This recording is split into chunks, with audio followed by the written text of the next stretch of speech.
নাম্বারটা পেতে পারি? কেন? আলু পড়ে গেলে তুলে দেওয়ার জন্য? প্রথম থেকে মজা নেওয়া শুরু করছো? তুমি করে বলার অনুমতি কিন্তু দেইনি। আসলে আপন মানুষ ভাবছি তো, তাই নিজের অজান্তেই তুমি চলে আসছে। আচ্ছা, তা না হয় বুঝলাম। নাম না চেয়ে নাম্বার চাইছেন যে? কি গণিতের স্টুডেন্ট নাকি? সংখ্যা তত্ত্ব বিশ্বাসী, তাই নাম্বারটা আগে চাইলাম। নাম্বারটা দেন না প্লিজ। যদি না দেই? কষ্ট পাবো। নাম্বার দিয়ে কি করবেন? আমাকে কি আপনার পছন্দ? প্রেম করতে চান? কেন, আপনি বুঝেন না? আপনি পছন্দ না করলে কি আপনার পিছনে পিছনে ঘুরঘুর করতাম, আপনাকে ফলো করতাম, আপনি যেখানে যান সেখানে গিয়ে হাজির হতাম? তার মানে আপনি প্রেম করতে চান, কিন্তু আপনি প্রেম করার পারমিশন না চেয়ে আগে নাম্বার চাইলেন কেন? আপনি তো প্রেমিক হিসাবে একেবারেই পরিপক্ক না। এমন অপরিপক্ক একটা মানুষকে প্রেমিক হিসাবে নির্বাচন করাটা কি ঠিক হবে? কিন্তু আপনি তো পরিপক্ক, আপনি না হয় দায়িত্বটা নিলেন। তা কয়দিনের জন্য? Until then. আচ্ছা, নিলাম। এখন বলো, হাঁসের মাংস দিয়ে জালি রুটি খেতে পছন্দ করো কিনা?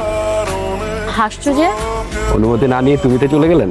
মেয়েরা অনুমতি নেয় না, তুমি আমাকে আপনি করেই বলবে। আমার বেলায় বৈষম্য হবে কেন? আমি কিন্তু বৈষম্য একদম পছন্দ করি না, আমি ইকুয়ালিজমে বিশ্বাসী। কারণ তুমি একজন অপরিপক্ক প্রেমিক। যেদিন পরিপক্ক হবে সেদিন তুমি করে বলার অনুমতি পাবে। এখন বলো, হাঁসের মাংস দিয়ে জালি রুটি পছন্দ করো কিনা? হ্যাঁ করি।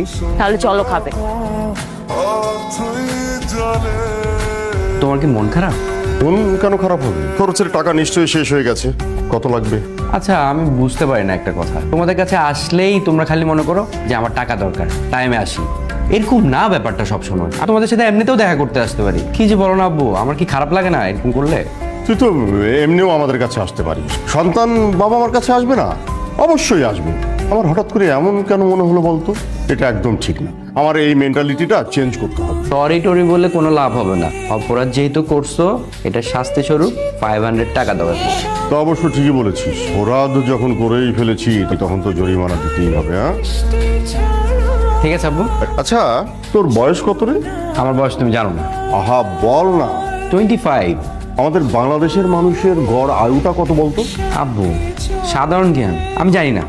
তুই তো ওই টিক চিহ্ন দিয়েও পাশ করিস না, মানে ভালোভাবেই পাশ করিস।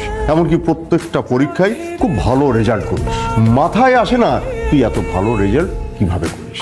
কারণ আমার মা বাবার অনেক দোয়া আছে। আমারও তাই মনে হয়। আচ্ছা ঠিক আছে, এক কাজ কর, গুগলে সার্চ দিয়ে দেখ যে বাংলাদেশের মানুষের গড় আয়ু কত। 72। কারেক্ট। বাংলাদেশের মানুষের গড় আয়ু হচ্ছে 72 বছর। তোর বয়স 25। কিন্তু এখনো তোর কিন্তু পড়াশোনা কমপ্লিট হয়নি। তোকে এই রানিং পড়াশোনাটা কমপ্লিট করতে হবে, তারপরে আবার চাকরির জন্য পড়াশোনা শুরু করতে হবে। তারপরে কি করবি? বিভিন্ন জায়গায় চাকরির জন্য অ্যাপ্লাই করবি।